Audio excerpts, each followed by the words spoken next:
যেটা আমি খুব আশাবাদী যে এবারে অন্তত নিউ মার্কেটের যে সমস্যাটা ছিল, বারবার সবাই বলতেন গাড়ি রাখা যায় না, লোক হাঁটতে পারে না, আমার মনে হয় সেই সমস্যাটা এবার অনেকটাই আমরা যদি যে অবস্থায় এখন নিউ মার্কেটটা আছে, মানে এই বিভিন্ন রাস্তাগুলো আছে, যে সেই জায়গাটা আমরা ধরে রাখতে পারি, তাহলে আমার মনে হয় সমস্যাটা অনেকটাই। पश्चिम बंगाल में सरकारी जमीन और फुटपाथों पर कब्जा किए बैठे हॉकर्स के खिलाफ बुलडोजर चलना बंद हो चुके हैं। अब सर्वे का काम चल रहा है, जिसके जरिए पता लगाया जा रहा है कि कौन हॉकर लीगल है और कौन इलीगल। कोलकाता में हॉकर सर्वे का काम तेजी से चल रहा है। खुद एमएमआईसी देवाशीष कुमार सर्वे को सुपरवाइज कर रहे हैं, लेकिन सबसे जटिल हालत न्यू मार्केट एरिया की है।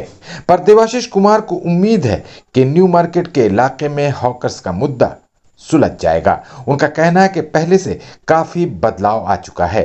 कुछ जगहों पर पार्किंग का मसला है, उम्मीद है कि वो भी जल्द ही सुलझ जाएगा। आपको याद होगा कि हॉकर्स के खिलाफ चले अभियान में पूरे बंगाल में कहीं कुछ भी नहीं हुआ, सिर्फ न्यू मार्केट इलाके में ही हॉकर और दुकानदार आपस में भिड़ गए। मामला बेहद खतरनाक रूप ले चुका था। अगर मुख्यमंत्री ममता बनर्जी का कड़ा आदेश नहीं होता तो बहुत बड़ा हंगामा होने का खतरा था।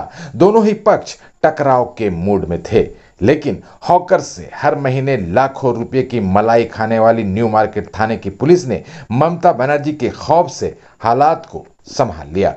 मुख्यमंत्री के कड़े तेवर को देखते हुए कोलकाता कॉरपोरेशन भी इस बार रफा दफा के मूड में नजर नहीं आ रहा है। इसलिए उम्मीद है कि इस बार न्यू मार्केट इलाके में हॉकर्स का मसला हल हो जाएगा। इसे लेकर एमएमआईसी देवाशीष कुमार भी बेहद पुरउम्मीद नजर आ रहे हैं। उन्होंने खुद पूरे न्यू मार्केट इलाके का 2 दिनों तक सर्वे किया है। चंद ही दिनों में वो अपनी सर्वे रिपोर्ट सौंप देंगे। उम्मीद है कि इस रिपोर्ट से हॉकर्स और दुकानदार के साथ साथ आम लोग भी खुश। এখনো 10 দিন মতো সময় আছে আমাদের কাছে। আমরা প্রাইমারি রিপোর্ট তৈরি হওয়ার মতো জায়গায় আমরা তৈরি করছি। আশা করি যে আমাদের যে নির্ধারিত সময় তার মধ্যেই এই সার্ভে, আমাদের তো সার্ভে রিপোর্ট দেওয়ার কথা, সার্ভে রিপোর্টটা আমরা দিতে পারবো। আপনাদের মানে আগের বারেও আপনারা ইন্সপেকশন করেছিলেন এইখানে, তো এই দুটো ইন্সপেকশনের মধ্যে তফাৎটা কী হবে? ইন্সপেকশন করা তফাৎ তো আমরা এখন, আপনারা নিশ্চয়ই আপনারা নিজেরাও তো ছিলেন স্পটে, তফাৎটা আমার থেকে বোধহয় ভালো আপনারা বুঝতে পারছেন। সেগুলো আমার মনে হয় এবারের পদক্ষেপ অনেক ইতিবাচক পদক্ষেপ। কিছু জায়গায় কালকেও আপনি যে সমস্ত জায়গাগুলো গেছিলেন, একাধিক জায়গায় দেখা গেল আজকেও সেই সমস্ত কয়েকটি জায়গা নিয়ে আপনি অসন্তোষ প্রকাশ করলেন, তাহলে কি পুরসভা বলছে আর তারপরে আবার যে সেই হয়ে যাচ্ছে কোথাও পুলিশের? পুরসভা, ঠিক আছে, পুরসভা কতগুলো জায়গায় বলেছে আর কতগুলো পড়ে আছে, এই সংখ্যাটা, এই শতাংশের হিসাবটা করতে হবে যে আমরা বলে আসার পরে কত শতাংশ হয়েছে কত শতাংশ হয়নি। আমার মনে হয় আপনারা কালকেও ছিলেন, আজকেও আছেন, আমরা বলে আসার পর 90% হয়েছে, 10% কোথাও কোথাও আছে, সেটাও আমি আশাবাদী হয়ে যাবে। কি করতে চাইছেন আপনাদের? মানে আমরা চাইছি থরোফেয়ার যেটা মেটাল রোড সেটা পুরো পরিষ্কার রাখতে, এবং ফুটপাথ যেখানে মানুষ হাঁটতে পারবে। এবং আজকে আপনারা নিজেরাও দেখেছেন ব্যাট্রাম স্ট্রিট নিয়ে দীর্ঘদিনের সমস্যা ছিল, আজকে এখানে গাড়ি কিন্তু পার্কিং রয়েছে। কিন্তু এই এত হকার কি ওইভাবে সম্ভব?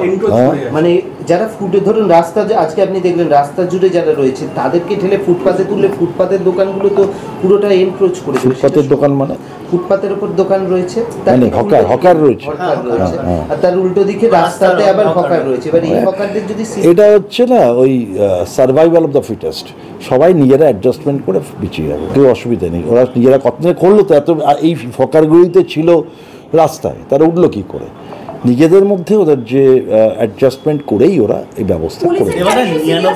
99 দিন বাকি রয়েছে পুজোর, আর সেক্ষেত্রে দাঁড়িয়ে পুজোর আগে গোটা যে পরিকল্পনা সেটা বাস্তবায়ন নিশ্চয়ই হবে। এবং আজকে আমি গতকালও দেখেছি, আজকেও দেখেছি, আমি খুব আশাবাদী যে এবারে অন্তত নিউ মার্কেটে যে সমস্যাটা ছিল, বারবার সবাই বলতেন গাড়ি রাখা যায় না, লোক হাঁটতে পারে না, আমার মনে হয় সেই সমস্যাটা এবার অনেকটাই, আমরা যদি যে অবস্থায় এখন নিউ মার্কেটটা আছে, মানে এই বিভিন্ন রাস্তাগুলো আছে, যে সেই জায়গাটা আমরা ধরে রাখতে পারি, তাহলে আমার মনে হয় সমস্যার অনেকটাই কমে যাবে। এই জায়গায় দাঁড়িয়ে পার্কিংটা আপনি দেখলেন যে পার্কিং এতদিন পর দেখলাম পার্কিংয়ের জায়গায় হয়েছে, যেখানে আমাদের মার্কিং করা ছিল বা ট্রাম্প স্ট্রিটে, সেখানে গাড়ি দাঁড়িয়ে আছে। হকার ইউনিয়নগুলো কতটা সাহায্য করছে? 100% সাহায্য করছে। পুলিশের কি সবকটা রাজনৈতিক দলের ইউনিয়নই সাহায্য? সব হকার যারা বিভিন্ন দলের ইউনিয়ন থাকতেই পারে, কিন্তু তাদের মূল চরিত্র তারা হকাররা সবাই সমর্থন করছে। দাদা আরেকটা জিনিস দেখলাম যে মন্দিরের সামনে যেটা আপনি বলেন মন্দিরের সামনে লাগানো এই বিষয়টা কি? হ্যাঁ নিশ্চয়ই, একটা ধর্মীয় মন্দির হয়ে আছে, সেখানে যদি সামনে যদি বন্ধ হয়ে যায় লোক তো ঢুকতে পারবে না। তো স্বাভাবিকভাবে সেই মন্দিরের গেটটা আমরা খুলে করতে পারি, ছোট্ট মন্দির ছোটো জায়গাটা ছেড়ে করতে পারি। বলছি একটা